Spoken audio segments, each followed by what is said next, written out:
सार्वजनिक सेवा वाहने ही जनतेच्या दैनंदिन गरजांसाठी अत्यावश्यक सेवा देतात.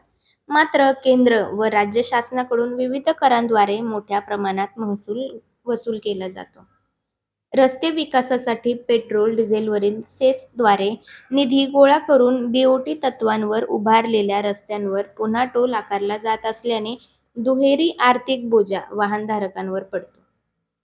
अनेक टोल रस्त्यांची अवस्था खराब असूनही ठेकेदारांवर कारवाई होत नाही.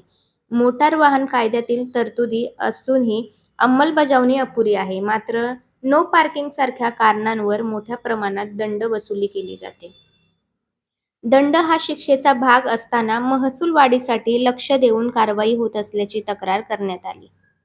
तसेच एप्रिल 2025 मध्ये सीमा तपासणी नाके बंद करण्याची घोषणा होऊनही प्रत्यक्षात अनेक नाके सुरूच असून चालकांकडून बेकायदा वसुली होत असल्याचा दावा संघटनेने केला. शनिवारी पुण्यात पत्रकार परिषदेत घेत विविध वाहतूक संघटनांच्या प्रतिनिधींनी या जाचक नियमांचा निषेध नोंदवला. जन आंदोलनाची सुरुवात करण्यासाठी वाहतूकदारांनी पुढाकार घेतलेला आहे. आज ई चलनाविरुद्ध अत्यंत रोष आहे सर्वत्र आणि ई चलनामुळे प्रत्येक वाहन चालक, वाहन मालक जो आहे त्याला प्रचंड मोठ्या प्रमाणावर त्रास होतो आहे. आणि हा त्रास होईची प्रमुख कारणं अशी आहेत की ई चलनातली जी प्रणाली ठरवलेली आहे त्या प्रणालीप्रमाणे कुठलंही काम होत नाही. जी प्रणाली वाहतूकमध्ये सेफ्टी वाढावी एवढ्यासाठी आणलेली, म्हणजे सुरक्षा वाढायचं दूर राहिलं, सुरक्षेच्या ऐवजी रेव्हेन्यू मात्र वाढत चाललेला आहे. तर सुरक्षेसाठीची प्रणाली जी रेव्हेन्यू वाढवण्यासाठी, महसूल वाढवण्यासाठी जी केली जाते ह्याला आमचा पूर्णतः विरोध आहे. सुरक्षेसाठी आम्ही प्रथम पुढे येतो, परंतु यासाठी आम्ही हा विरोध करतोय आणि त्याच्यासाठी 5 मार्च पासून मोठ्या प्रमाणावर आंदोलन सुरू करतोय आम्ही. त्याची सुरुवात पहिल्यांदी जन आंदोलनाची सुरुवात, जिथं आम्ही सगळ्यांना अपील करतो की तुम्ही सुद्धा याच्यात सामील व्हा. तर त्याची सुरुवात पहिली आझाद मैदानावर सर्व लोक 1 ते 1.25 लाख गाड्या घेऊन येतील आमचे. आणि त्याचबरोबर आम्ही सर्व लोकांना सुद्धा जे जे याच्यात अफेक्टेड पार्टी असतील, मग तो 2 व्हीलर असेल, 4 व्हीलर असेल, या सर्वांना असं आवाहन करू इच्छितो की सगळ्यांनी आझाद मैदानावर यावं. त्या दिवशी स्वरूप पहिल्यांदा आम्ही चर्चा करणार आहे सरकारशी. चर्चा ती 2 तारखेला सोमवारी होईल अशी अपेक्षा आहे.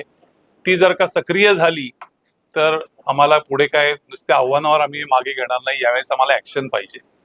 ती सक्रिय न झाल्यास 5 तारखेपासून आमचे आंदोलन चालू होईल. जानेवारी 2026 पासून केंद्र सरकारने असं कायद्यात बदल केला आहे की ज्या वाहनांवर ई चलन आहे त्यांनी ते भरलं नाही तर त्यांच्या वाहनाचा परवाना जो आहे, ड्रायव्हिंग लायसन, वाहनधारकाचा परवाना, तो निलंबित केला जाईल, सस्पेंड केला जाईल. आणि हा जो आहे तो भारतीय राज्यघटनेने जो बचावाचा अधिकार दिलेला आहे त्याचा भंग आहे. कारण पूर्वी ज्यावेळेस तुम्हाला एखादा पोलिसांनी तुमच्यावर खटला भरला तर तुमचं लायसन, फिजिकल लायसन घेऊन तुम्हाला एल टाइम दिला जायचा. अशा कुठल्याही याच्यामध्ये प्राविधान नाहीये. शिवाय पोलिसांनी जे सांगितलं ते खरं मानून जर ते थेट शिक्षा करायचे अधिकारच पोलिसांना मिळाले त्यामुळे न्यायालयाचे अधिकार सुद्धा पोलिसांनी आपल्या हातात घेतले.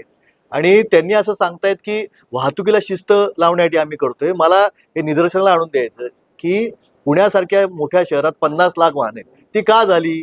सरकारच्या चुकीच्या धोरणामुळे, सार्वजनिक वाहतूक नीट नसल्यामुळे. रस्ते वाढले का? नाही वाढले. त्या वाहतुकीची जी बजबजपुरी झाली आहे ती बजबजपुरी सरकार धोरणामुळे झाली आहे. आणि त्या बजबजपुरीचा जर नियम भंग झाला तर पुन्हा तुम्ही त्या ई चलनाद्वारे पैसे गोळा करतायत. मला आठवण करून द्यायची की 4 वर्षापूर्वी रिक्षा पंचायत, टेम्पो पंचायतनी जिल्हाधिकारी कचेरीवर एका मोठ्या मागणीसाठी मोर्चा काढला होता की वाहतूक नियंत्रण शाखा जी आहे ती वाहतूक महसूल शाखा झाली. महसुलाचे प्रत्यक्ष अप्रत्यक्ष कराद्वारे राज्य आणि केंद्र पैसे गोळा करतं.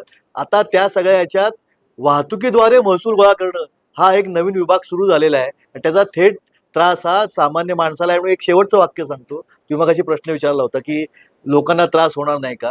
तो लोकांना हा त्रास होऊ नये म्हणून हे आंदोलन आहे, लोकांना त्रास व्हावा म्हणून नाही. आम्ही गेले 6-7 महिन्यांपासून गोष्टीचा फॉलोअप घेतोय. आज अजून 6-7 महिन्यामध्ये एकदाही त्या दंडाबाबत कुठली आम्हाला विचारणा झाली नाही किंवा तो दंड कॅन्सल झालेला नाही.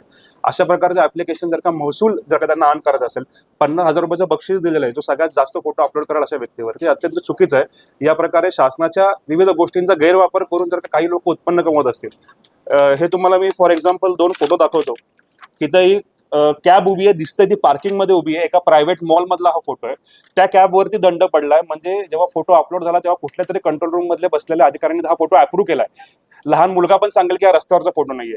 असाच अजून एक त्याच मॉल मधला फोटो आहे की हा चौकोन दिसतोय पार्किंगचा, त्या पार्किंग मध्ये ती बाईक उभी आहे. एकतर प्रायव्हेट मॉल असेल तर तिथे तर विषयच येत नाही दंड टाकायचा, पण अशा प्रकारे गैरवापर होतोय. हे दंड आजचे कालचे नाही, हे दंड 6 महिन्यापूर्वीचे आहेत. त्याचा आम्ही फॉलोअप घेतोय, परंतु आज तक काही दंड माफ झालेला नाही. अशा प्रकारे जर का शासनाच्या विविध योजनांचा गैरवापर करण्यात आला तर सामान्य लोकांनी जगायचं कसं? आज जर का ज्या व्यक्तीचं उत्पन्न 300 रुपये पर डे आहे त्या व्यक्तीवर 500-1000 रुपये दंड अशा प्रकारे जर का पडले तर त्यांनी तर अशा व्यक्तीला जीवच द्यावा लागेल.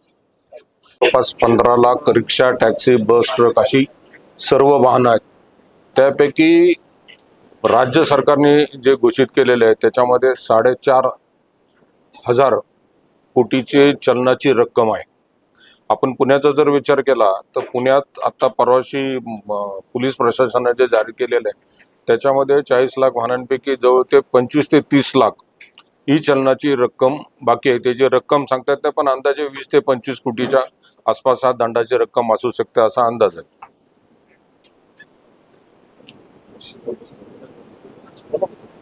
नाही, आता ह्याच्यामध्ये पहिल्यांदा असं झालंय की देशातल्या राज्यातल्या शालेय विद्यार्थी वाहतूक नंतर कंपन्यांना स्टाफ देणाऱ्या बसेस, ते सगळ्या बसेस, रिक्षा, ट्रक, टेम्पो हे सगळे घटक याच्यामध्ये सामील आहेत. त्याचबरोबर आमची जी दुसरी संघटना आहे की 55 RTO मध्ये आमचे 25,000 प्रतिनिधी काम करतात, ते पण 5 तारखेपासून या संपात पूर्णपणे सामील.